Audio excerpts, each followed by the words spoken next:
Mon Seigneur et mon Dieu, je crois de tout mon cœur que tu es ici, que tu me vois, que tu m'entends. Je t'adore, à genoux devant toi. Je te demande le pardon de mes péchés et ton aide pour faire de mon mieux ce moment de prière. Marie, ma mère immaculée, Saint Joseph, mon ange gardien, Saint José Maria, intercédez pour moi. Il y a des moments dans la vie, comme lorsqu'on se trouve face à un beau paysage sous la lumière du soir, ou quand on prend une glace sous l'effet apaisant d'une brise, ou lorsqu'on fait une belle baignade dans un lac, des moments où nous pouvons nous dire comment il est bien fait le monde. Oui, il a été fait avec affection, c'est-à-dire en pensant à quelqu'un qui en jouirait.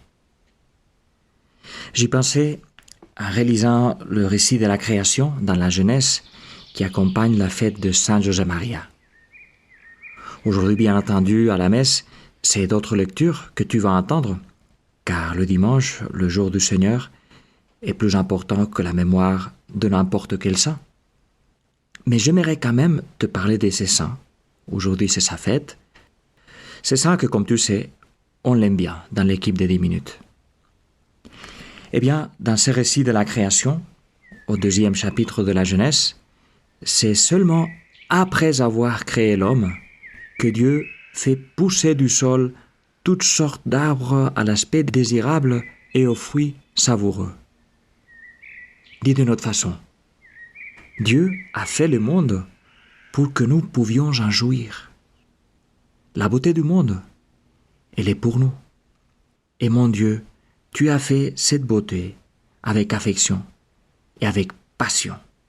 C'est ta passion créatrice. Un peu plus avant dans le texte, au 1er chapitre de la Genèse, nous te voyons comme un artiste dans son atelier. De temps en temps, tu fais quelques pas en arrière pour te détacher de ce que tu es en train de faire. Tu plisses les yeux et tu te dis « Qu'est-ce beau !» Dieu vit tout ce qu'il avait fait, nous dit la Genèse, et voici, cela a été très bon. Et donc oui Seigneur, lorsque tu crées tout ce monde, tu crées l'homme et la femme, et les arbres avec ses fruits si beaux et agréables. Toi Seigneur, qui vois de ton regard pénétrant tous les siècles qui devraient venir, avec tous les refus, toute la destruction, toute la mort, toute la haine que l'histoire a connue et qu'elle continue à connaître, eh bien, Seigneur, te dis, malgré tout ça, que c'est beau.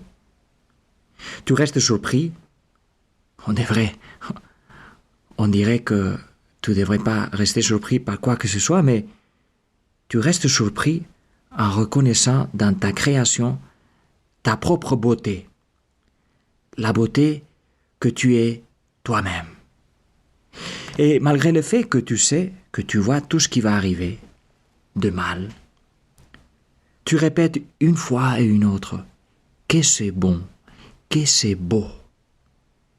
Et tu répètes cela comme un cri qui doit traverser les siècles et qui les traverse et arrive jusqu'à nous, ici, maintenant. Un cri qui dit « Toute la beauté qu'il y a dans ce monde que je suis en train de créer est plus grande que la force destructrice du mal, de la haine, des guerres. Et c'est pour ça que je les crée. Parce que mon amour vaincra. » Ou comme le disait Fyodor Dostoïevski, la beauté sauvera le monde. La beauté, on devrait dire, est en train de sauver déjà maintenant le monde. Ô beauté si ancienne et si nouvelle, disait saint Augustin, en se référant à toi, Seigneur. Cette beauté qui rayonne aussi dans tous ceux qui essayent de vivre près de toi. Eh bien, à fur et à mesure que tu crées le monde, Seigneur, tu t'en réjouis, tu les bénis. Ta création, j'aimerais l'appeler comme ça, c'est ton travail bénédiction. Oui, le travail bénédiction de Dieu. De ces dieux qui, comme le dit Jésus dans l'évangile de Saint Jean, poursuit son travail toujours. Mon Père, te dit Jésus, mon Père est toujours à l'œuvre, et moi aussi, je suis à l'œuvre. Oui, Seigneur, tu poursuis ton travail bénédiction, et tu comptes aussi sur nous pour le faire.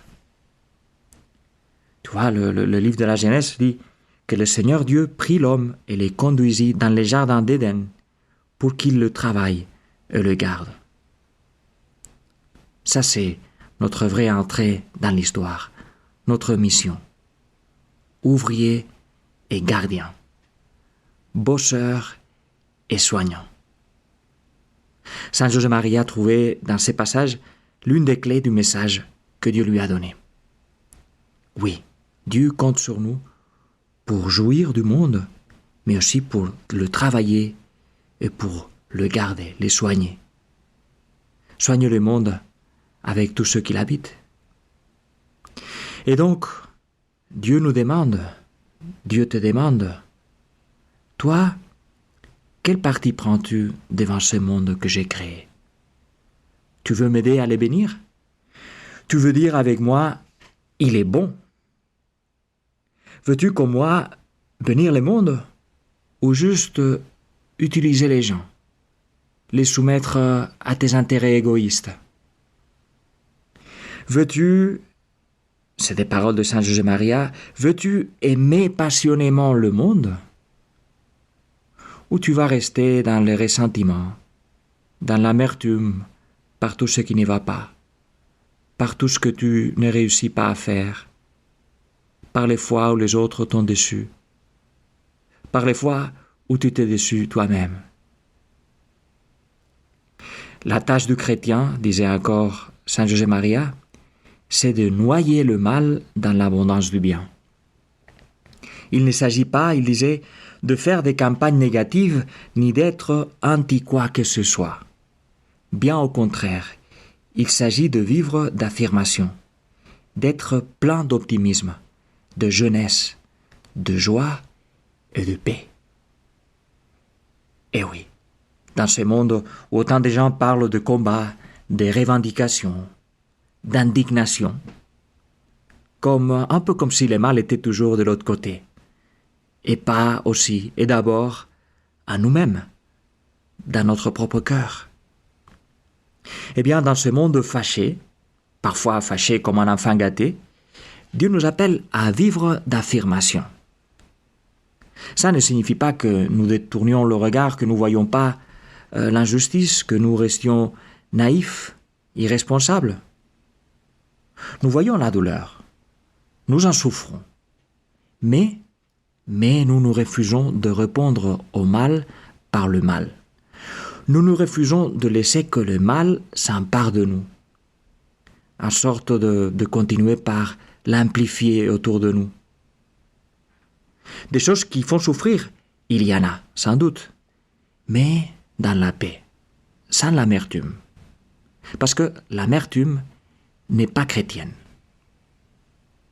Ce qui est chrétien, ce qui est vivant, c'est de rejoindre Dieu dans son travail bénédiction, de bénir le monde et ceux qui l'habitent avec notre travail bien fait, avec notre vie de tous les jours, dure parfois, mais vécue sereinement.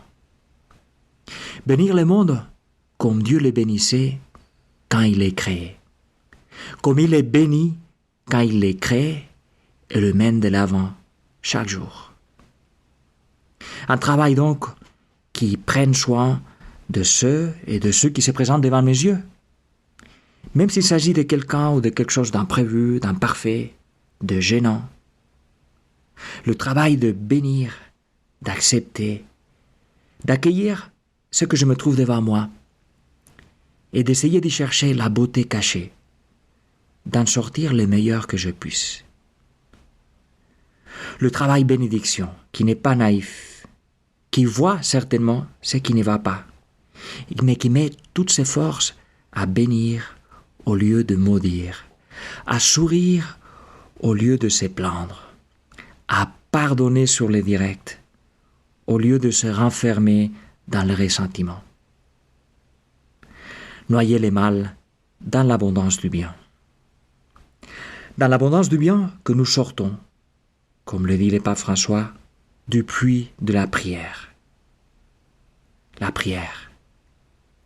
Le seul endroit où nous pouvons vraiment toucher et puiser cette joie profonde de Dieu, cette joie qui veut entrer dans le monde et que rien ne peut éteindre.